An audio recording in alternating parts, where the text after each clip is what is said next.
శ్రీమాత్రే నమః. అందరూ ఎలా ఉన్నారు? నేనైతే చాలా బాగున్నాను. మీరందరూ కూడా బాగుండాలని మనస్ఫూర్తిగా అమ్మవారిని కోరుకుంటూ ఈ రోజటి వీడియో స్టార్ట్ చేస్తున్నాను. శనీశ్వరుని అనుగ్రహం పొందడం ఎలా అనేది ఈరోజు మన వీడియో. అయితే ఈ డిసెంబర్ 28వ తారీఖు 2024లో వచ్చేటువంటి చివరి త్రయోదశి, అది కూడా శనివారం రోజు వస్తుంది. అది శనీశ్వరునికి ఎంతో ఇష్టమైనటువంటి తిథి. ఆ రోజు రావటం వల్ల మనం కొన్ని పరిహారాలు పాటించినట్లయితే శని మహర్దశ నుంచి కొన్ని ప్రభావాల నుంచి మనం తప్పించుకోవడానికి వీలును ఈ శనీశ్వరుడు మనకు కల్పిస్తాడు. అవేంటో మనం చెప్పుకుందాము.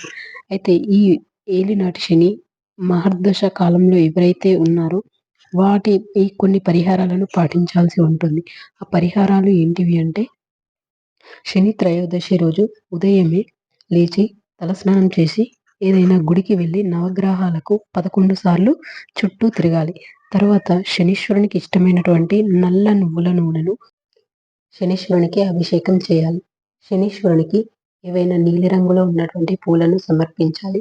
అంతేకాకుండా ఆ రోజున అక్కడ ఉన్నటువంటి బ్రాహ్మణులకి నల్ల నువ్వులను దానం ఇవ్వాలి.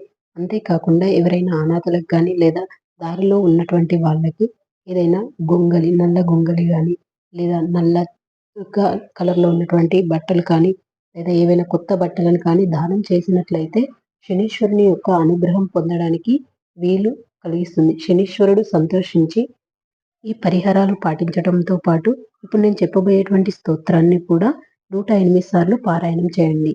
ఈ స్తోత్రాన్ని పారాయణం చేయటం వల్ల శనీశ్వరుడికి ఇష్టమైనటువంటి స్తోత్రం ఇది. అతని యొక్క ఆశీస్సులు తన భక్తుల పైన ఉంచి కొంచెం వారికి ఉపశమనం కలిగించి తన భక్తులకి కావలసినటువంటి వాడిని సమకూర్చడం జరుగుతుంది. ఇప్పుడు చెప్పుకోబోయేటువంటి ఆ స్తోత్రం ఏంటి అంటే, ఓం ప్రం ప్రీం ప్రోం శం శనేశ్వరాయ నమః. ఓం ప్రం ప్రీం ప్రోం శం శనేశ్వరాయ నమః. ఈ స్తోత్రాన్ని ఉదయమే 108 సార్లు, సాయంత్రం 108 సార్లు పారాయణం చేయండి. ఈ స్తోత్రం పారాయణం వల్ల శనీశ్వరుడు సంతోషించి శుభాలను సమకూర్చుతాడు.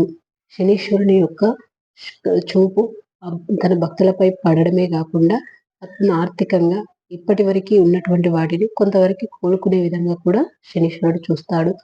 ఈ వీడియో మీకు నచ్చినట్లయితే ప్లీజ్ లైక్ చేసి షేర్ చేయండి. అదేవిధంగా కామెంట్ చేయండి.